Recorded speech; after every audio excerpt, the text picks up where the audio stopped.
Imagine a small band of ancient people moving through the cold edge of evening, carrying someone who no longer breathes. The body is heavy, the smell will come. Scavengers may follow. Every hour spent with the dead is an hour not spent finding food, water, or shelter. The simplest answer seems obvious.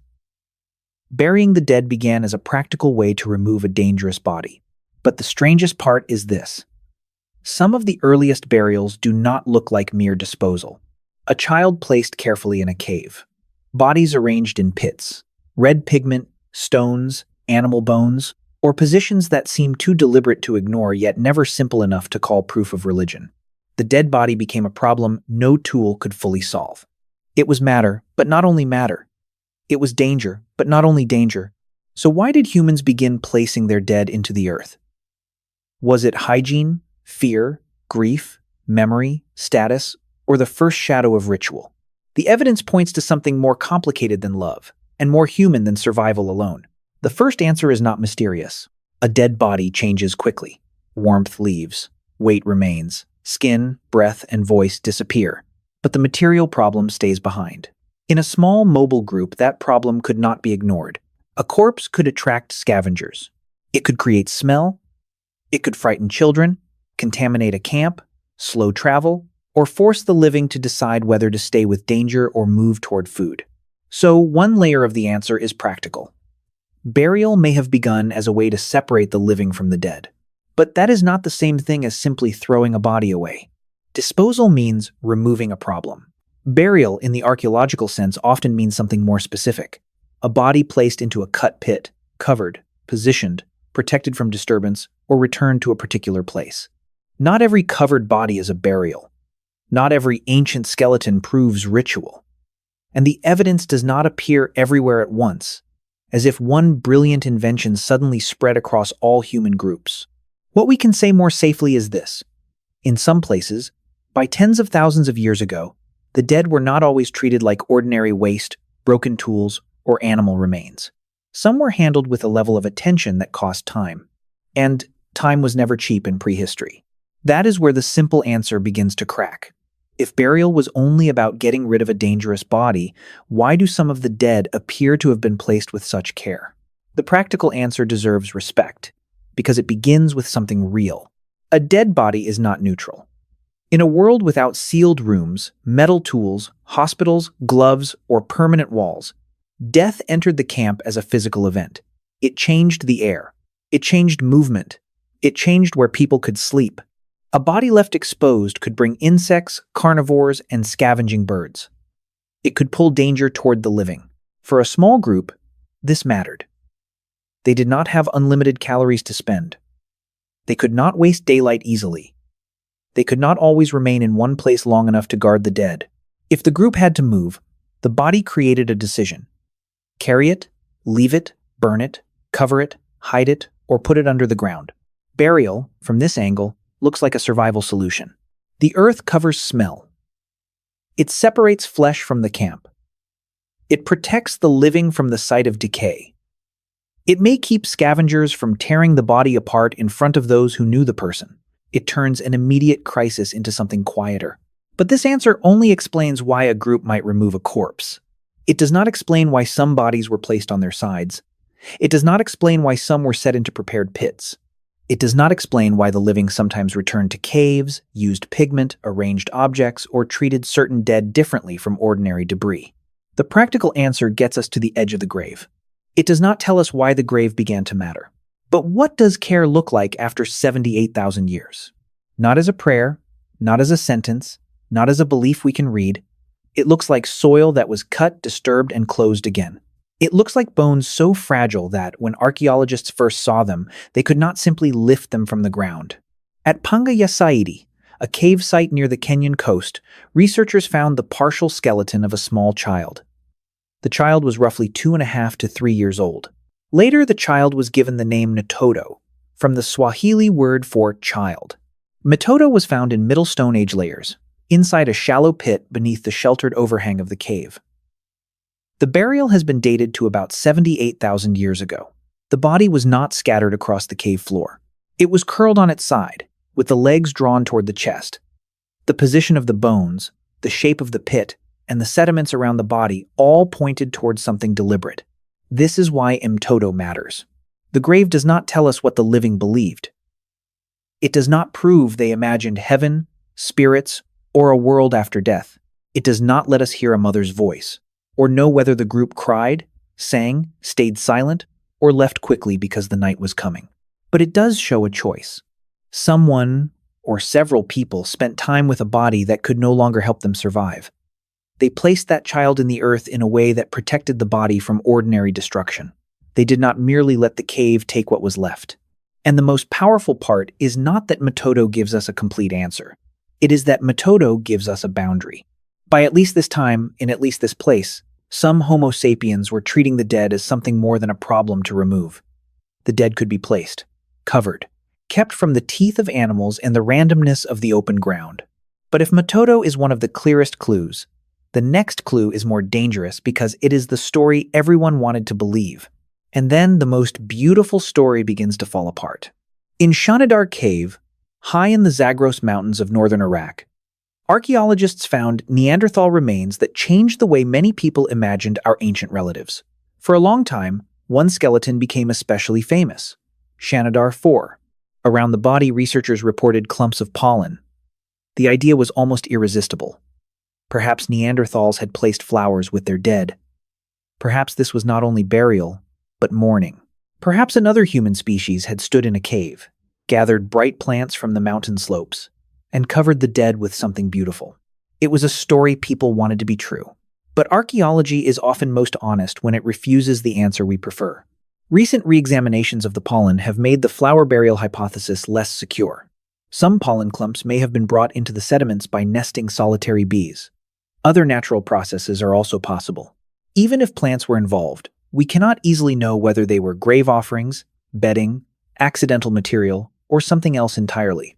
That does not make Shanidar meaningless. It makes it more interesting. The power of Shanidar is not that it proves Neanderthals laid flowers for the dead. It does not. The safer point is that Shanidar contains multiple Neanderthal bodies in a cave context that many researchers interpret as deliberate placement or repeated mortuary attention. The dead were not simply erased by weather on an open slope. They remained in a place.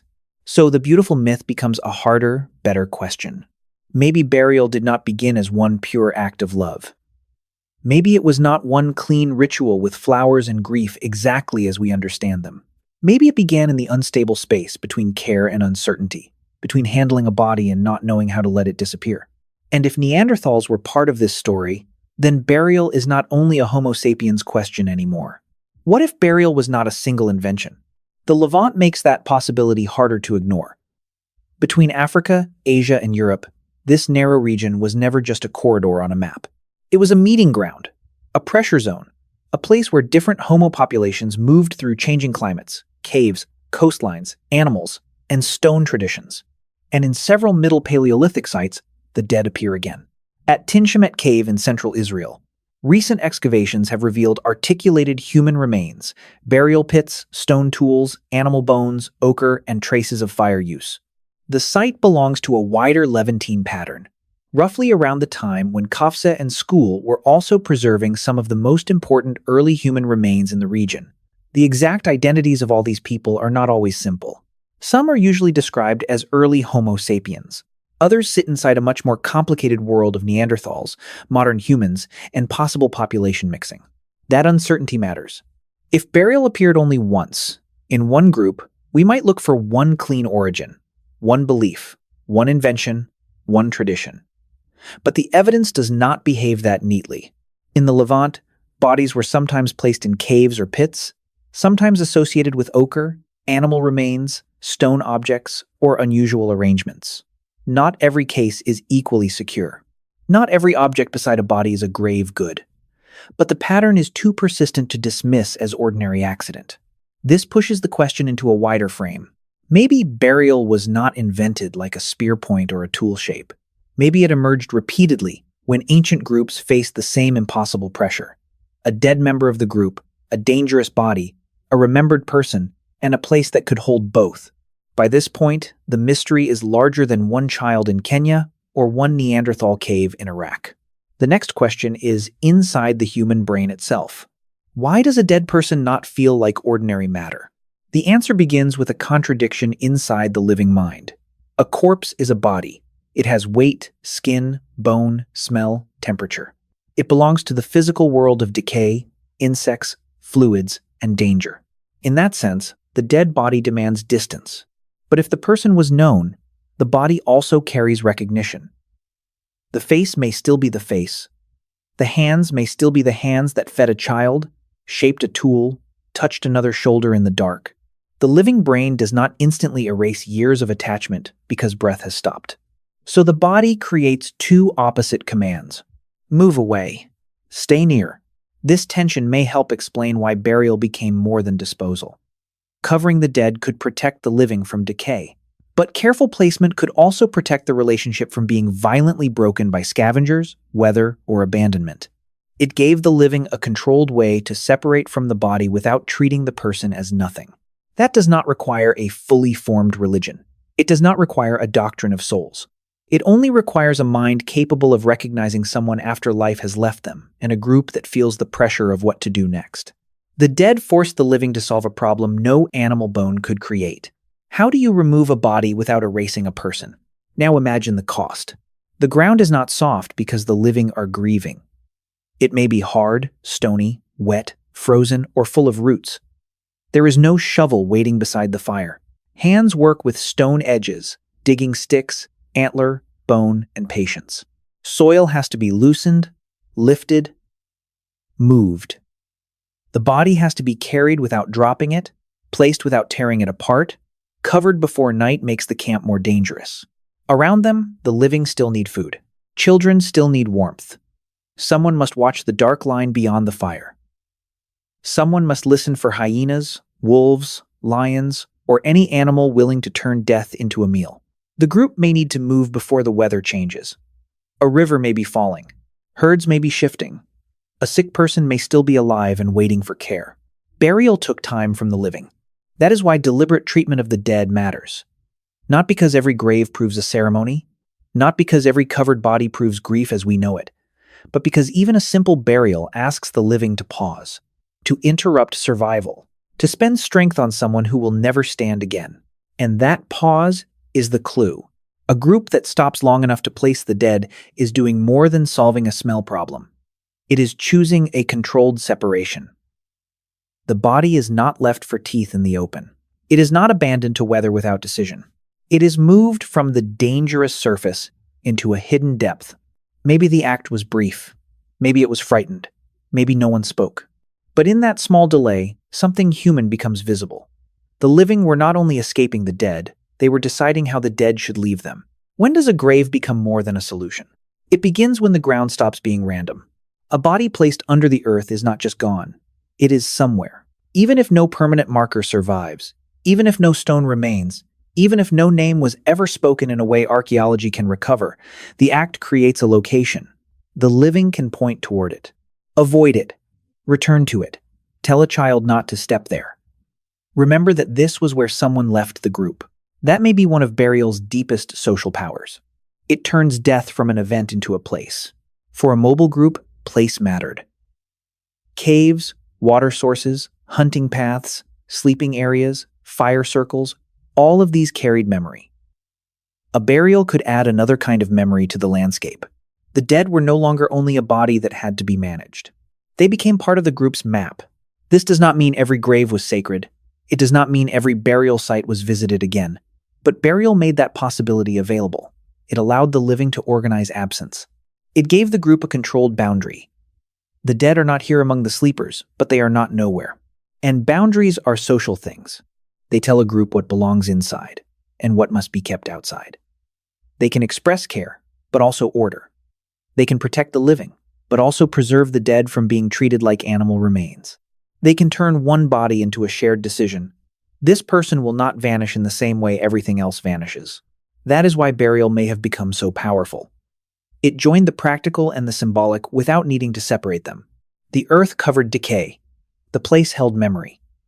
The group learned that death could be moved, but not simply erased. And once the dead had a place, the living had a new kind of responsibility. But care was never the only possible motive. A grave can look gentle from a distance because time removes the fear around it. The bones are still. The soil is quiet. The danger has already passed. But for the people who made the choice, the moment may have been tense, urgent, and confused. A body could be buried because it was loved. It could also be buried because it was frightening. The living may have feared disease, predators, smell, bad luck, angry spirits, social disorder, or the return of something they did not understand. A burial could protect the dead from animals, but it could also protect the living from the dead. It could honor a person, but it could also contain a problem. It could include someone within the group's memory, or mark the boundary where that person no longer belonged among the living. This is why we have to be careful with ancient graves. They do not give us a clean emotional translation.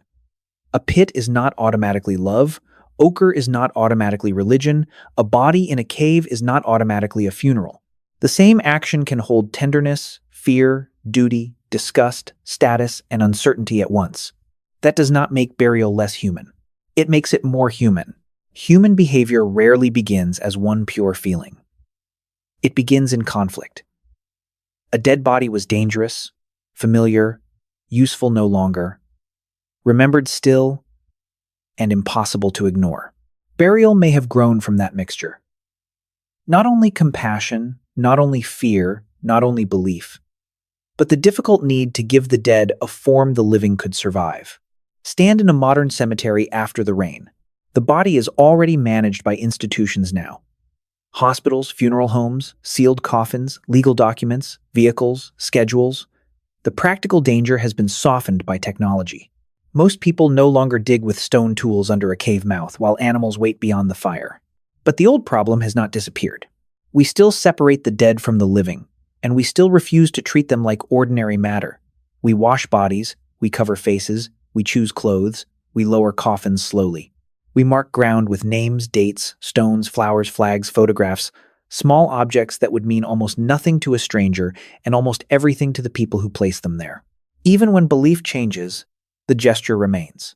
A person dies, and the living need a form. A room, a box, a grave, a ceremony, a place to stand when language becomes too thin. We do not only ask, how do we remove the body? We ask, often without saying it, how do we move this person out of daily life without making them vanish completely? That question is ancient. It is there when someone touches a coffin before walking away. It is there when a family returns to the same patch of grass years later. It is there when flowers are placed on soil by hands that know the person underneath cannot receive them. The modern grave is not a fossil from prehistory. It is not proof that our ancestors felt exactly what we feel. But it shows that the tension never left us. The body must be gone, and the person must not be nothing. Return to that small band at the edge of evening. The body is still heavy. The air is still cold. Somewhere beyond the fire, animals may already know that death has entered the camp. The living still need food, shelter, sleep, and safety. Nothing about survival has become easier because someone has stopped breathing. And yet they pause. They lower the body. They cover it. They choose a place where the dead will leave the surface of the world, but not disappear into complete randomness. Maybe there are no words. Maybe there is no song. Maybe there is no belief we would recognize. Still, the act remains. Burial may have begun because death created a practical problem, but it endured because the problem was never only practical. The dead body was dangerous. It was familiar. It belonged to decay. It belonged to memory. It had to be removed, and somehow, it could not simply be thrown away. That is why humans began placing the dead into the earth.